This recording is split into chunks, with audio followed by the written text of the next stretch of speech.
Good morning, brothers and sisters. This is the last prophecy update of 2022 entitled, It is Coming. Concerning a peace treaty in the Middle East, on December 14th, Israeli Prime Minister Netanyahu repeated his belief that an Abraham Accords normalization agreement with Saudi Arabia would lead to an agreement with all the Arab nations and eventually to peace with the Palestinians. Netanyahu said, quote, I intend to pursue it. Concerning a peace treaty in the Middle East on December 14th, the European Union Parliament said the next Israeli government should make a clear commitment in favor of the two-state solution, or a commit to the division of Israel, something that will trigger the Battle of Armageddon.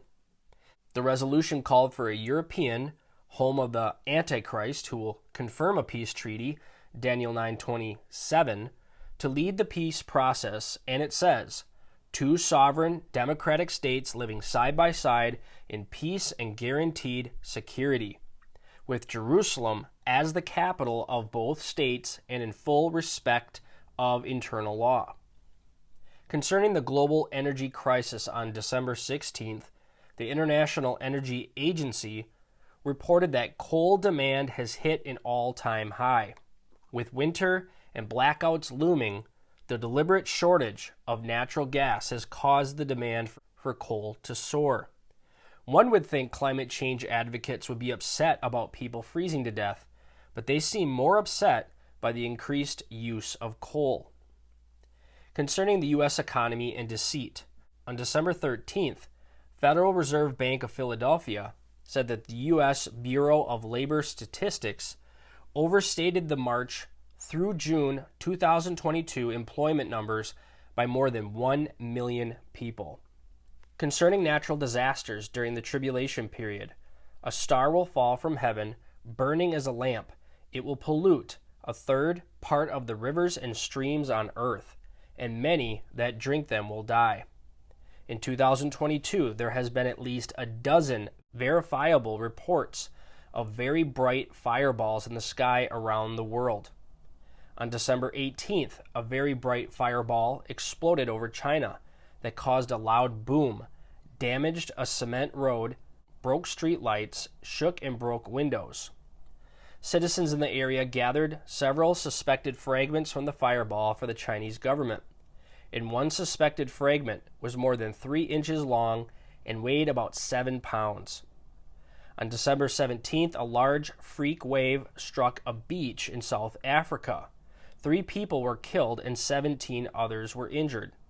The National Weather Service is predicting that a prolonged, much below normal, perhaps record-breaking and life-threatening Arctic front will cover a large portion of the U.S. just before Christmas, and officials are warning that power outages are a real possibility, which we have just seen. On December 20th, a 6.4 earthquake shook Northern California, causing power outages, gas leaks, and widespread damage of homes. At least 2 people were killed, and at least 11 were injured. Concerning wars and rumors of wars, on December 15th, it was reported that Russia has loaded its second nuclear missile into a silo. The missile is reportedly capable of carrying 15 nuclear warheads and threatened to fire it on London in the UK if Ukraine attacks Russian territory. On December 19th, it was reported that Henry Kissinger said a nuclear war caused by Ukraine is imminent. Concerning the distress of nations, on December 19th, Israel's intelligence ministry issued an assessment of world events that will be coming over the next 10 years. The Jerusalem Post obtained a copy of the report and said the world is in a transition point to being on the verge of a cliff, after which a series of crises striking simultaneously will reorder the planet's geopolitics, the place of technology, the economic order, and a variety of other disciplines from health to energy. Concerning the division of Israel, on December 19th, it was reported that the new government of Israel will be installed in the next 2 to 3 days. World leaders, including the UN, the European Union, and the Biden administration, are going out of their way to warn the new conservative Israeli government not to annex settlements or change the status quo on the Temple Mount. They want to divide Israel and Jerusalem, and they are pressuring Israel to agree to it.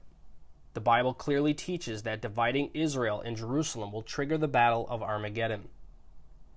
Concerning famine and food shortages, this week, a reader sent a link to a video of Glenn Beck interviewing Carol Roth. Roth said that the Netherlands is the second largest food producer in the world. Roth reminded viewers that those that control the food can control the people. The government is deliberately putting farmers and ranchers out of business in the Netherlands, and Beck said he thinks it is the biggest threat to all of us because it will lead to global starvation. Beck added that this is coming to the U.S. and Canada, and that the WEF said, "We will redesign how we produce and consume food from the seed to the fork." Therefore, the government of Netherlands is cutting the use of fertilizer, limiting how many cows people can own, buying thousands of acres of farmland, and taking it out of production. Deliberate food control, mass starvation, and population control is coming.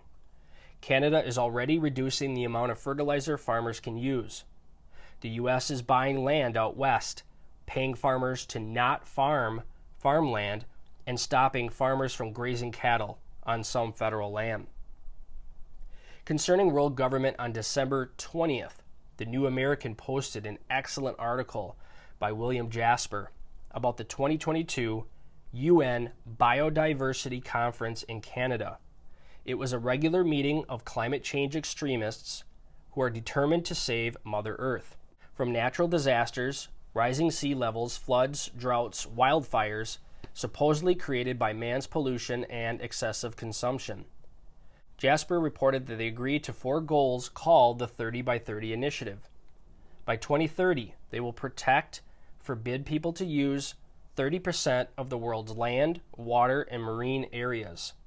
By 2030, they will raise at least perhaps more than $200 billion per year to fund biodiversity causes.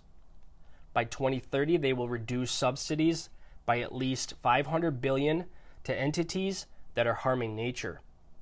By 2030, developed countries will give developing countries at least $30 billion per year for biodiversity causes. Jasper points out that the real objective is power for them to reset the world according to their agenda, their morals, transforming our world, the 2030 Agenda for Sustainable Development. He reminded readers that Biden signed an executive order on January 27th, 2021 that commits the U.S. to conserve, not allow mining, farming, drilling for oil, at least 30% of U.S. lands and waters by 2030. Finally, are you rapture ready?